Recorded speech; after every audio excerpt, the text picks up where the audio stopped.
மாறி மாறி எல்லோரும் பேச வேண்டும் என்று சொன்னால் அதற்கு கால அவகாசம் வேண்டும். ஆகவே உங்கள் சார்பாக உங்களுடைய கட்சியினுடைய உறுப்பினர் தெளிவாக இங்கே சொல்லி இருக்கிறார் என்பதை தெரிவித்துக் கொள்கிறேன். மாண்புமிகு காமராஜ் பேசுங்க. மாண்புமிகு பேரவைத் தலைவர்களே, 8வது முறை நம்ம உறுப்பினர்கள்லாம் கமெண்ட் அடிக்கிறாங்க. முதலில் இந்த தனது பிறந்த நாளை கொண்டாடும் மாண்புமிகு தமிழ்நாடு முதலமைச்சர் அவர்களுக்கு எனது உளமார்ந்த பிறந்தநாள் நல்வாழ்த்துக்களை தெரிவித்துக் கொள்கிறேன்.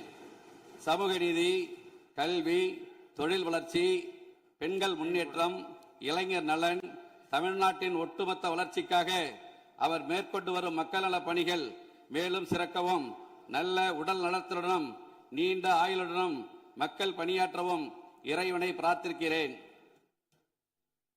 மாண்புமிகு பேரவைத் தலைவர்களே, அவையில் இருக்கும் அனைவருக்கும் எனது அன்பான வணக்கங்களை தெரிவித்துக் கொள்வதோடு ஆளுநர் பேருரைக்கு நன்றி தெரிவிக்கும் தீர்மானத்தின் மீது பேச வாய்ப்பளித்த மாண்புமிகு பேரவைத் தலைவர் அவர்களுக்கும் மாண்புமிகு முதலமைச்சர் அவர்களுக்கும் முதற்கண் எனது நன்றியினை தெரிவித்துக் கொள்கிறேன்.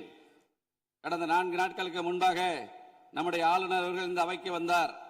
வந்து அவர் சென்றபோது அவர் அறிக்கையாக வெளியிட்டது புதிய உதயம் தோன்றிய நாள். நாம் அனைவரும் இணைந்து பயணிக்க தொடங்கியுள்ளோம். இடையூறின்றி வாசித்ததில் மன நிறைவு அடைகிறேன். இது ஆளுநர் மாளிகை செய்திக்குறிப்பு. இவ்வாறு மேதகு ஆளுநர்களே மகிழ்ச்சியுடன் பாராட்டிய பின் வேறு எவரிடமிருந்து பாராட்டு பத்திரம் வேண்டும்? மாண்புமிகு பேரவைத் தலைவர் அவர்களே, நம்முடைய முதல்வர் அவர்களுக்கு. ஆளுநர் உரை என்றாலே ஒரு பதற்றம் நம்மை பற்றி கொள்ளும். ஆனால் இந்த முறை அவை தொடங்கியவுடனே தமிழ்த்தாய் வாழ்த்து கம்பீரமாக ஒலித்தது. தேசிய கீதமும் பெருமையாக இசைத்தது.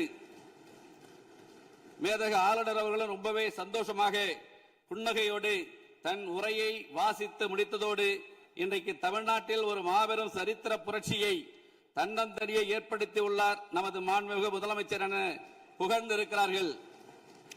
இதைவிட இந்த அரசுக்கு வேற என்ன பெருமை வேண்டும்? மாண்புமிகு பேரவைத் தலைவர் அவர்களே, நமது முதலமைச்சர் நாற்காலியில் வந்து உட்கார்ந்தவுடனேயே அரசுக்கும் ஆளுநர் மாளிகைக்கும் நடுவில் இருந்த எல்லைக்கோடு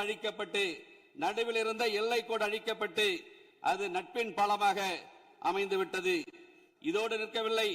மத்திய அரசுக்கும் மாநில அரசுக்கும் இடையே ஒரு இணக்கமான ஒரு உறவு இருந்தால் மட்டும்தான் மாநிலம் வளரும் என்பதை புரிந்து மிக மிக முதிர்ச்சியான ஒரு அரசியல் பாதையை அமைத்துக் கொடுத்திருக்கிறார் நமது மாண்புமிகு முதலமைச்சர் அவர்கள்.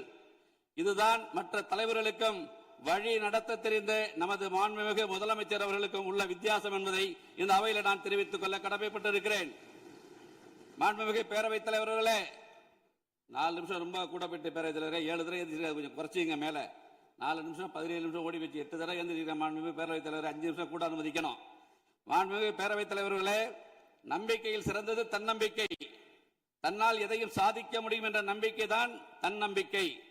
இந்த தன்னம்பிக்கையை தாரக மந்திரமாக கொண்டு தடைகளை தகர்த்தெறிந்து இந்த விசில் புரட்சி மூலம் தமிழ்நாட்டில் நல்லாட்சி அமைய வேண்டும், இந்தியாவிலேயே தமிழ்நாடு முதன்மை மாநிலமாக விளங்க வேண்டும் என்ற தமிழக மக்களின் எதிர்பார்ப்பை பூர்த்தி செய்ய தற்பொழுது பூர்வாங்க நடவடிக்கைகள் தொடங்கப்பட்டுள்ளது என்பதை மகிழ்வுடன் தெரிவித்துக் கொள்கிறேன்.